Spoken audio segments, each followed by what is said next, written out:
Well, I mean, we work on it. I think it's just the way of this track. You know, it's a massively demanding circuit. It's amazing to drive, but getting the right balance. And I think, interestingly, there's something. I think it's just something in how this car is set up. There's kind of some similarities to what I felt last year. So we're just working on that. So I'm confident overnight we can find something and get it to a better place. But it's an awesome circuit, but you need to be able to sit on the rear and be comfortable that it's going to stay with you. And today I had the snaps. Just can't seem to match the other guys. So I think we'll do a deep dive tonight. We'll get some interesting readings from the simulator, and yeah. But I feel like I've got a bit of a North Star. It's just how do we get there? And so I'm going to try and figure that out. How is it possible that Lewis Hamilton finished 6th in both practices? But the real problem is not his position, but something much more worrying that he himself confessed on the radio in Suzuka. Because what happened this Friday at the Japanese GP is not just a matter of timing. It is the clearest sign so far that something is not working within Ferrari. Hamilton arrived at Suzuka with the expectation of taking that step forward that many were already beginning to anticipate after his adaptation process. But what Friday practice left us with was a completely different reality, one that cannot be understood simply by looking at the timetable. Because yes, Lewis Hamilton finished 6th in FP1, just over 3/10 off the best time, a result that when cold could seem competitive, even promising if we consider how demanding this circuit is and how tight the differences usually are in the first sessions. However, this apparent stability hid a much deeper problem that would begin to come to light as the day progressed. In that first session, Hamilton completed a relatively solid program, accumulating laps and staying within a reasonable window of performance, but never showing that flash that usually makes the difference when a driver begins to feel comfortable with the car. There were no serious errors, there were no chaotic moments, but there was also no feeling that tells you that everything is under control. It was a correct performance, yes, but flat, without clear evolution, and that in Formula 1 is rarely a good sign. The real blow came in FP2, when far from taking that step forward that is expected between sessions, Hamilton repeated his position, 6th again, but with a completely different context. The difference with the fastest shot up alarmingly, going from a few tenths to almost a full second, which is no longer a simple normal variation of track or conditions, but a clear sign that something is not working. While other teams and drivers found improvements, refined the balance and squeezed more performance, he remained stagnant, unable to follow that same progression. And this is where the analysis stops being superficial and becomes really interesting, because within the team itself the comparison was inevitable. Charles Leclerc, with the same car, managed to be consistently ahead in both sessions, marking a difference that, although not huge, was constant. That completely changes the narrative, because it eliminates the excuse that the problem is solely with the car and points directly to a lack of adaptation or confidence on Hamilton's part. But the most revealing of all was not in the timing, but in what is not seen on the screen. During FP2, Hamilton made it clear on the radio that he had no confidence in the car, a statement that carries enormous weight at a circuit like Suzuka. This layout does not forgive doubts. It demands absolute precision in each support, in each change of direction, and when a driver does not trust the behavior of the car, he automatically loses tenths in each sector without the need to make visible errors. This lack of confidence was accompanied by a very specific problem: understeer. The Ferrari was not turning as it should, especially in the fast and technical areas, forcing Hamilton to constantly correct, delay the moment of applying the accelerator and, consequently, losing time at key points on the circuit.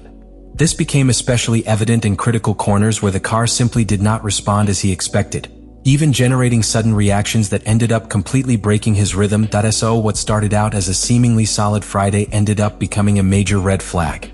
Because we are not talking about a specific bad result, but about a clear trend.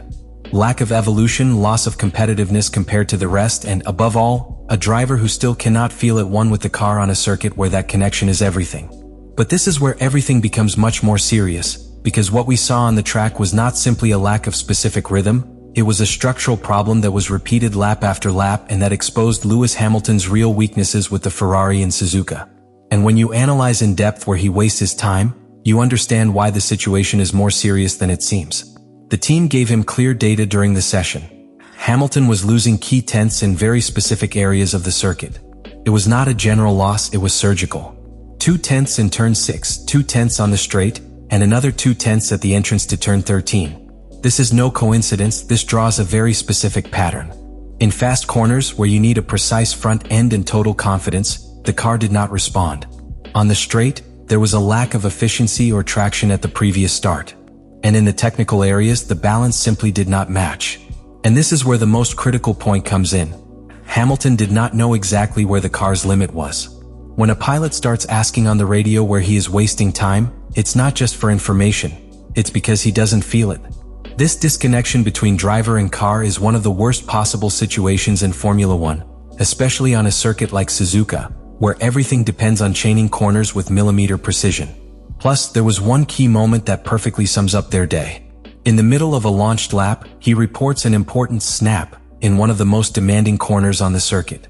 That means a sudden loss of stability, something that not only loses time, but completely destroys confidence for the next few laps.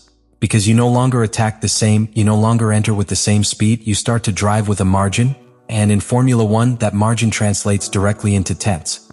Meanwhile, the rest of the grid did exactly the opposite. McLaren, for example, not only found performance, but managed to extract it consistently, setting benchmarks that revealed Ferrari's shortcomings at that time.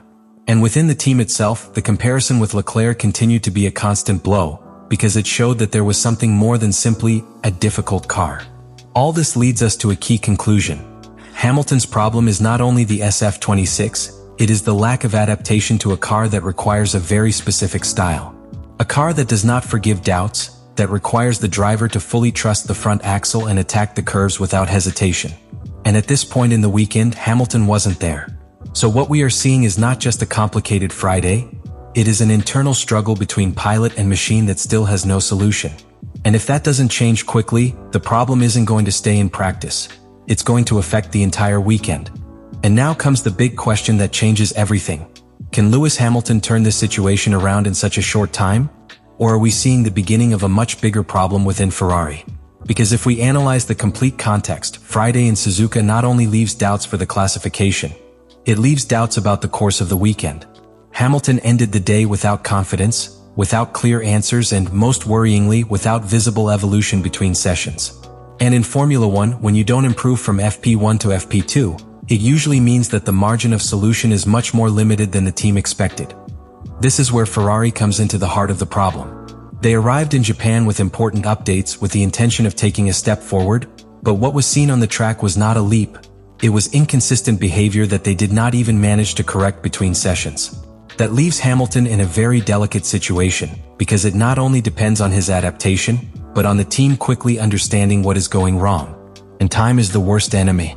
Between Friday and qualifying there are very few hours to make real changes, and if the problem is in the base of the car, in the balance, in how it generates load, in how it responds in fast corners, it cannot be solved with simple adjustments.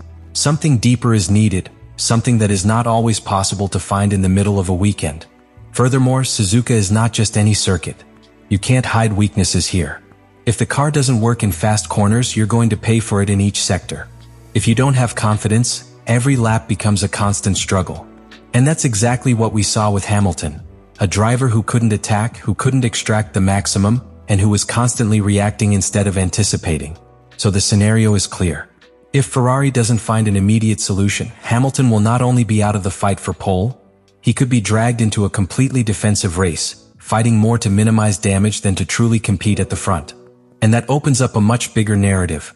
Are we just seeing a complicated Friday, or the first big warning that Hamilton's adaptation to Ferrari is going to be much more difficult than everyone imagined? So, after everything we saw in this Friday practice, the conclusion is as clear as it is disturbing. Lewis Hamilton's problem in Suzuka is not the position. It is the total lack of connection with the car. Because finishing sixth may seem like an acceptable result on paper, even competitive in such a tight weekend, but when you dig deeper into what really happened, you realize that Hamilton was never really in contention. He did not find rhythm, he did not find evolution, and most worryingly, he did not find confidence at any time of the day. And in Formula One, that is everything. What this Friday leaves behind is not only a disadvantage in time, it is a disadvantage in sensations, adaptation, and understanding of the car. While others advanced, he was stuck in an SF26 that did not respond as he expected, especially in a circuit that requires absolute precision and where any doubt is dearly paid for. Therefore, beyond the numbers, what should really worry Ferrari is that Hamilton ended the day without answers. And when you reach that point on a weekend, the margin for reaction is minimal. So the real bottom line is not where Hamilton is now, but how far he can fall if they don't fix this problem in time. Whenever you want, I recommend expanding the first block, because there we can go even deeper into the context, the expectations, and why this Friday already marks a before and after in your weekend. Let me know in the comments what you think about all this.